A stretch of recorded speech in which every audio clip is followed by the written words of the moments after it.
जवदनम निर्जितमादनम आनंद सदनम मुकुटधरम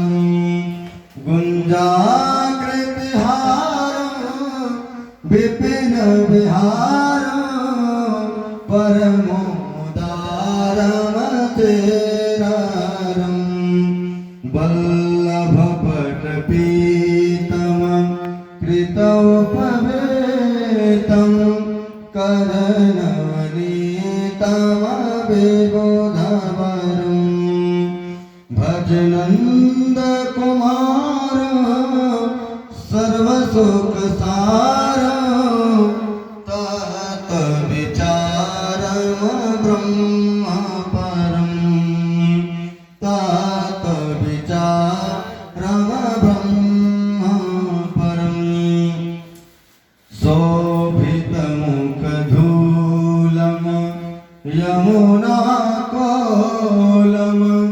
निप्यट अतुलं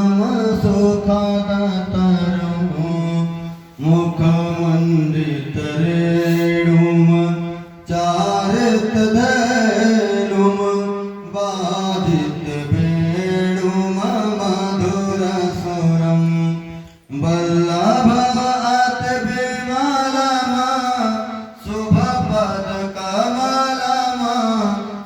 करुति अमलमतिमिरारं भजनन्दकुमारं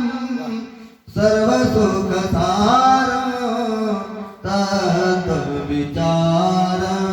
ब्रह्मपरं चिरमुकुटसुदेशं कुञ्चितकेशं नटवरवेशं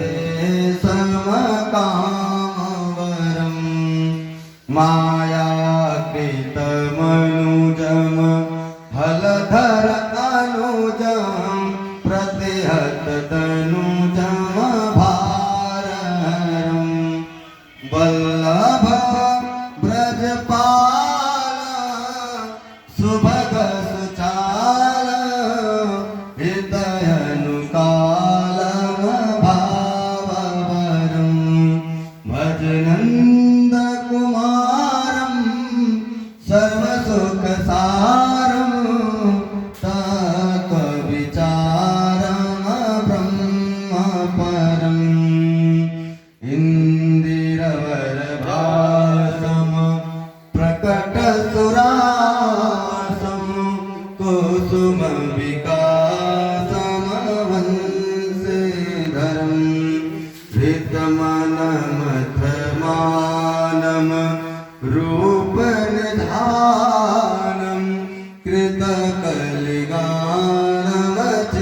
कृतकलिगानमचित्तहरं वल्लभमृदुहासं कुञ्जनिवासं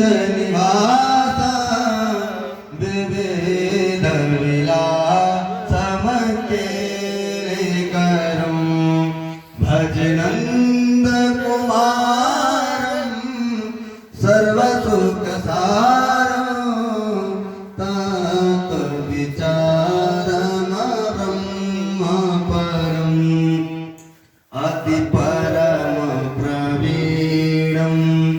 पालितदेनं भक्ताधीनं कर्मकरं मोहनमतिधीरं फणिबलवीरं हतपरवीरं तरलतरं भजनन्दकुमारं सर्वसुखसारं